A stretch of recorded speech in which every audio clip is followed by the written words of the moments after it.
Welcome to Negotiation Concepts for Everyone. The information in this presentation will be of benefit to you whether you are a buyer or a seller of goods and services, but also in your daily life. You don't get in life what you deserve. You get in life what you negotiate. Negotiations can be a win-lose, where one party wins and the other loses, a lose-lose, where neither party is satisfied, or a win-win, where both parties are satisfied. This presentation will help you be a win-win negotiator. After listening to this video, Carlos decided to go into the store and purchase a sofa. He met with the sales lady and found a sofa that he liked. How much? She said $600. Remembering the techniques in this presentation, he replied, $600? She immediately said, let me see if I can do better.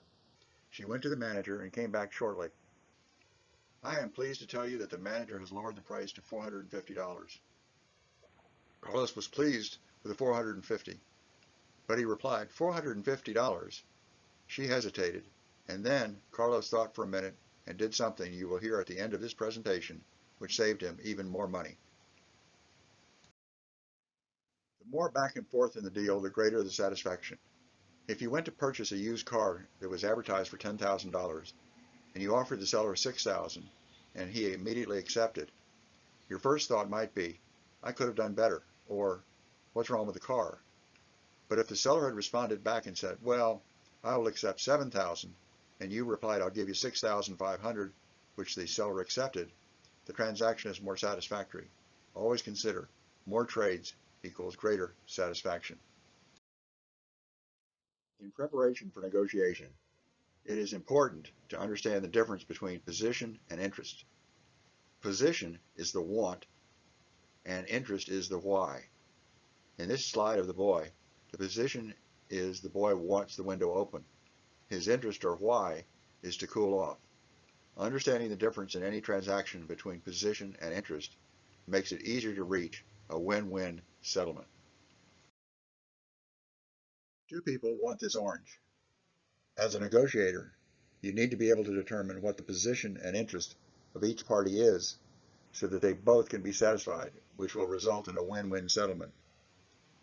If you understand position and interest of the two parties, you can take a lose-lose situation where neither party gets what they want, or a win-lose where one gets everything and the other gets nothing, into a win-win. It's important for you to understand each of the positions and interests of the parties involved. In this example, a negotiator has spent time discussing with the two parties what their interests are.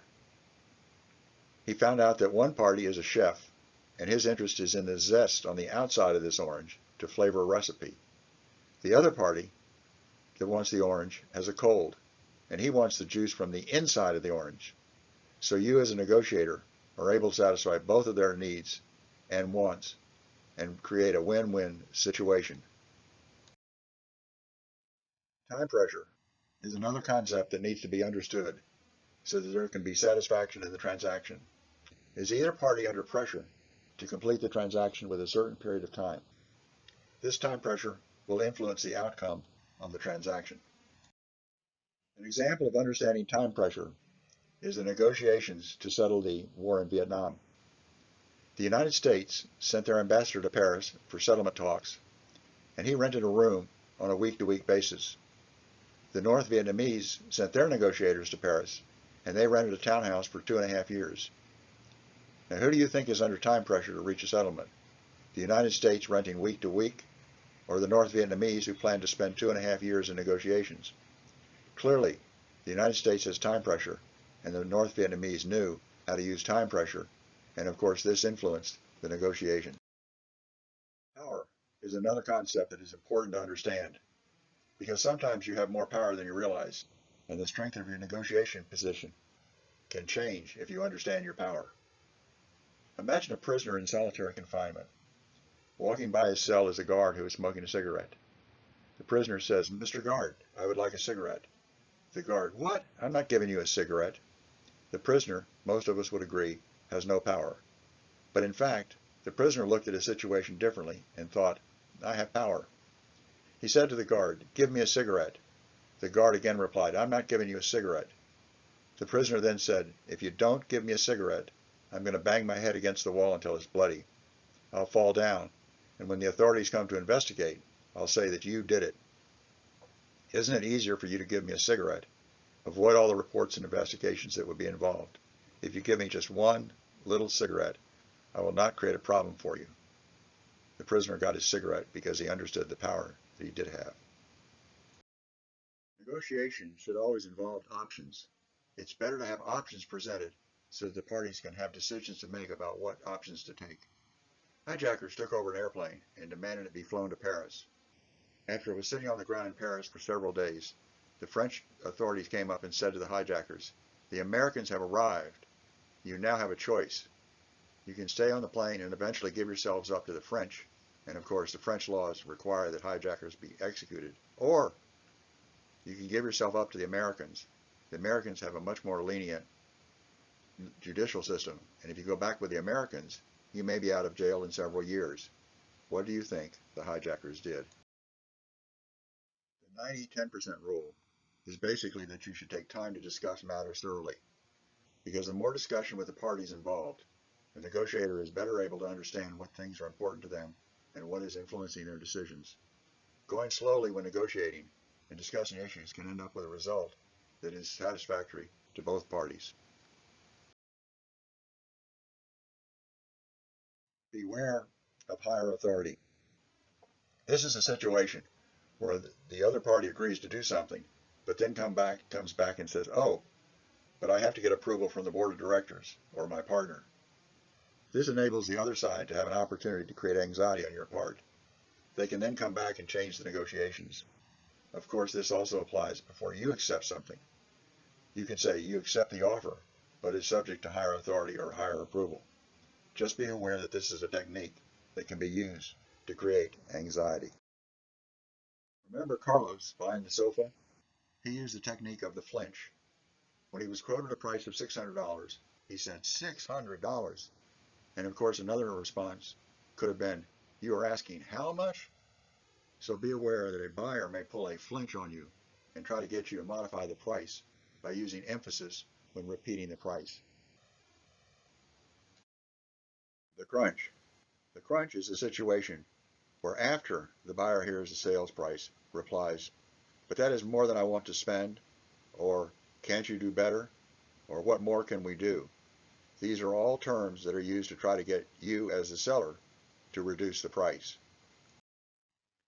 The response to the crunch can be, "How much better than that do I have to do?" or "What were you prepared to pay?" These replies put the effort on the other side to express how much they're willing to pay, and then you can respond to that offer.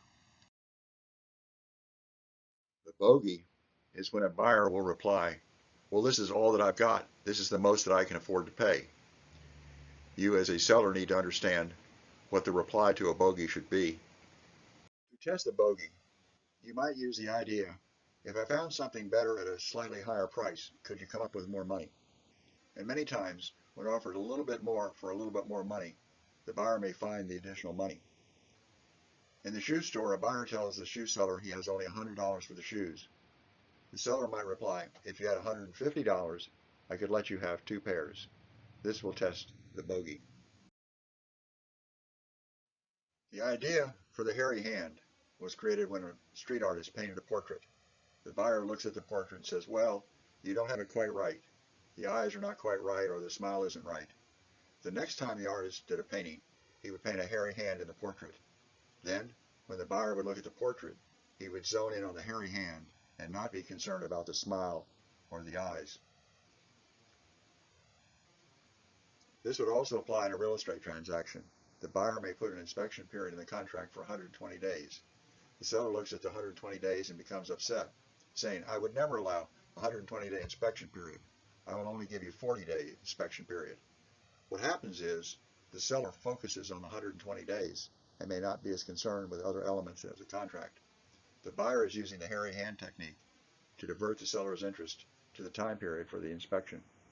Be aware of the hairy hand. Something is priced per item or priced over time.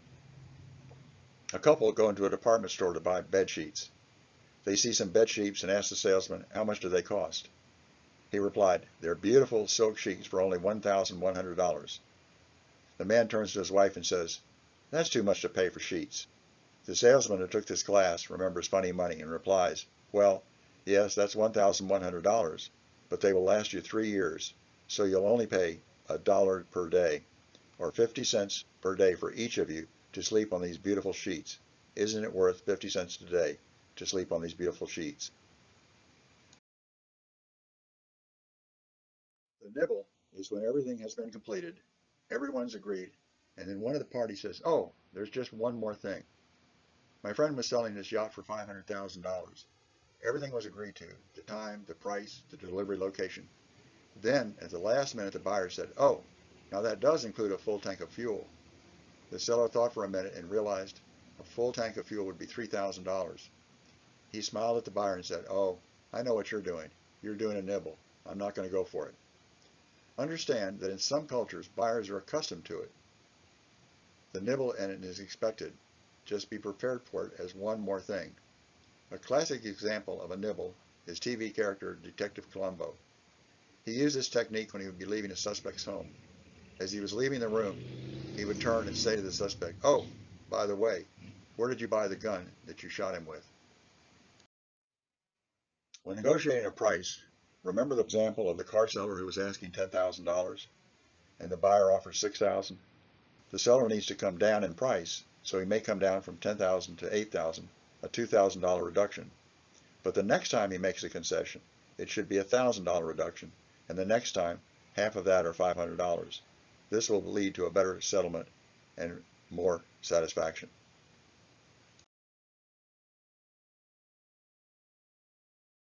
Don't make a concession without getting something in return. Remember, if you give, make sure you get. If you give something and not receive something in return, that which you give has less value. So always consider getting when you give. Avoid the use of the word no. It's better to say yes if or yes if you will do this for me. Remember, give, get. Remember Carlos, who went in the store to buy the sofa? He got the price down to $450, but then he remembered the nibble. And he said to the sales lady, I'm willing to pay $450 if you will include free shipping. She checked with her manager, and yes, they would sell the sofa for $450, and they would include free shipping. Carlos was very satisfied with this transaction, and I hope you are satisfied with your transactions and negotiations as a result of listening to this presentation.